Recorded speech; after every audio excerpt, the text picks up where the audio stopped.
Welcome to the Michigan Magazine Museum Kitchen. We are in our museum kitchen because we've got a very special guest here that we'll be talking with. Her name is Vera Souci. Alva, right? Did I get that correct? Right. No, is that French? That's is that right, Barry. The Susi, yes, is definitely French.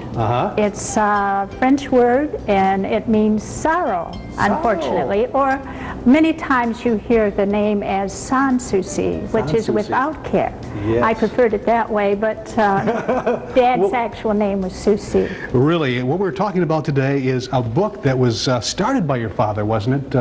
His life story, John Baptiste Susi. Life story. Right. Yes. And he was a cook many years ago, and he carried that pretty much. That was his life's work, his career, wasn't it? That was his career, and he tells about how he started into cooking. The title of the book, which I think is kind of different, 40 Years of Cooking. However, many people think right away it's a recipe or cookbook. But it's not. However, it's not. It's his 40 years of cooking, actually. Yes, his experience. And what I think is most interesting, Barry, is that he tells how he started to learn to cook in the lumber camps. So this goes back a few years then, huh? Yes, definitely. A very important area of Michigan's history, you know, the lumbering days. Sure. And his experiences in the book are rather unique. We found the manuscript after my mother died. That's what I was going to ask you. He did start this and had all intentions of, in his retirement, and had intentions of eventually probably finishing it. But tell us the story, how you found it. We don't really know why he didn't finish it. Like I said, we found it after my mother died in the early 70s. And we showed it to Mary Jane Hindiger, who is the local historian for Oscoda. And she was doing her grandfather's book at that time. He also was a lumberman. And after reading Dad's manuscript, she insisted that my sister and I definitely get it published. Well, I'm sorry to say, Barry, that we waited until just a few years ago to accomplish that. And Mary Jane said Dad took the story up through the fire of 1911. Right. And that was, you know, certainly a part of Oscoda history and Michigan history also, because it was such a big fire. Oh, it was. And some of the pictures and reminiscings in here go way back. And now this is your father in here in the center, isn't it? Yes. Right there. Showing him, he used to blow what they called, he called it the moose horn. And it was a bugle. I caught the attention of the Lumberjacks or whatever, yeah. Told him it was time to come in to eat.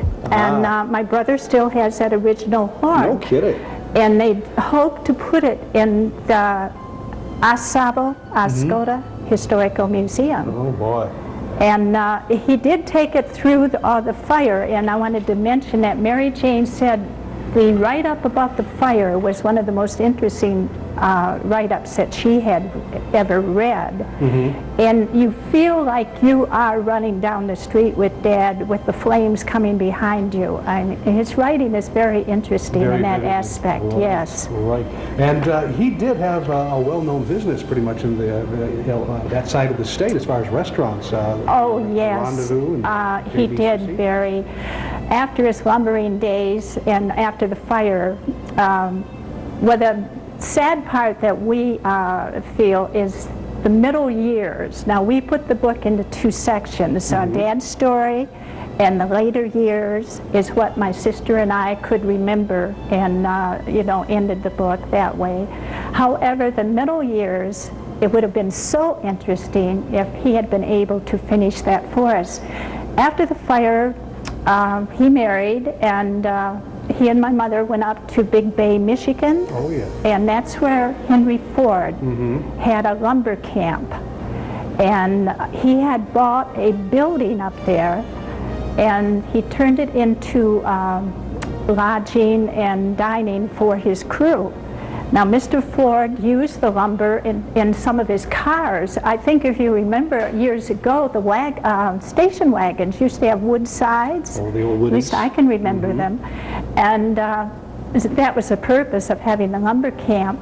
I tell you what, this book contains a lot of it, right up to his last restaurant. What was the last restaurant or organization that he had? Was His big restaurant was the Rendezvous. The Rendezvous. A lot of people out there probably really remember that too. It's all in this book. It's called 40 Years of Cooking by John Baptiste Susi. Right? Susi. Okay, I'll get it right anyway. But in here are some recipes, and we're going to take a little liberty with one of the recipes that is in here. It's not exactly what you're going to be cooking today, but it is a vinegar pie, and that's an interesting little tidbit that vinegar pie was kind of popular back then too. I know many people in the cook shacks or the Lumberjacks did remember some of that. I remember seeing. Well, I think, Barry, the vinegar gave you the flavor that, you know, not having fresh lemons. Yeah, it did. I had vinegar pie before, and it does kind of remind me of a lemon meringue pie almost. It sounds very strange. Yeah. Some were brave enough to try it, and some were not. But those that did found it very good. Very good. Well, let's try some here. Let's go over some of the ingredients, basically what you have here. We'll just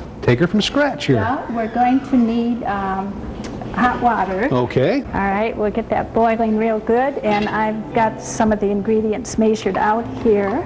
Now, we're making one pie, right? Yes, just one pie. Okay. There's 3 egg yolks. You separate your eggs. Well, first you would make your pie shell. You could use one that's already baked, or you could put one in the oven, and it only takes 10 minutes to make a shell. Okay. And when that's all done, then you can mix up your eggs. Just, you sort of stir them until they're quite thick. And your next ingredient would be your sugar. Okay. How about how much sugar in a pie? You'd have to have a lot of sugar, wouldn't you? Vinegar pie? That surprises me. No, it's only 1 cup. 1 cup. And then for the thickening agent, you use flour. And it's 3 tablespoons of flour, which I've already measured out. Any special flour? Just no, just plain flour. Plain white flour. They probably weren't too fussy back then either. I mean, they got what they could get. A cup of boiling water is added to your mixture. Okay. And you want to kind of do it slowly so you get a nice even mixture.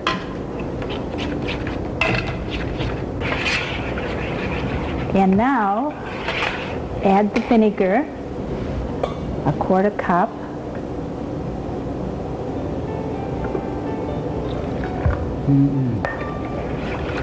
And it goes on the boiling water. Double boiler. And this is the slow part. It's not a difficult pie to make. I think the hardest part is waiting till it gets all thick. And this process, the slow cooking, takes what, about a half hour, 25 minutes? About a half hour. But through the magic of editing and television, we'll be able to see that come out in just a few seconds. So Vera, after it thickens, we put it in the pie shell. Right. Okay. So we'll pour it in, and then we're going to cover it with the meringue, which is made out of the 3 egg whites, and of course 3 tablespoons of sugar. Okay. And that's all been made ahead, so it's all ready to go. Yeah, 1 minute, okay. And then it goes into the oven, and it will be just basically to see the filling's been all cooked. Right. And so you're putting it in a slow oven at 325 just to bake the meringue and brown it. Okay, let's do that right now. All right. And let me open that for you. Oh, thank you. And miracle of miracles. And there is the pie. Finished product? Yes. Okay, vinegar pie. Looks delicious. I wonder if that's cold enough to cut and try, maybe? I think it is. Oh. Crusts are very temperamental, as you can see, Barry. But a good crust's crumble like that. That was my dad's pie crust would melt in his mouth. Oh, okay. boy, here we go. I'm going to try this.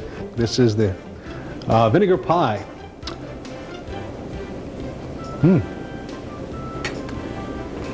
Yeah, that is good. That is delicious. Tastes like a lemon You really meringue. like it, I Barry. really like it. That's good. I'm glad. I tell you what, you did a great job. And cameraman wants some. You want to try that here, Dale? Here you go. That's enough. Delicious. That's enough. That's enough. Back here. All right. Isn't that great? Well, It Vera, does make a very pretty pie. it does make a very attractive pie. It's been a pleasure. Thank you very much. I certainly would tell people about the museum. Great. there. And we'll tell people about the vinegar pie, too. Thank you very much for appearing in Michigan Magazine. It's great. We got It's some more been cooking. fun. All right. Well, as is the case after every cooking show filmed at the New Michigan Magazine Museum kitchen, our studio audience is invited to taste the results. Everyone seemed pleasantly surprised at their first taste of vinegar pie, the recipe taken from 40 Years of Cookin', the life story of John Baptiste Susi. Thanks again, Vera, and the whole Susi family for sharing their unique Michigan heritage with everyone here at Michigan Magazine.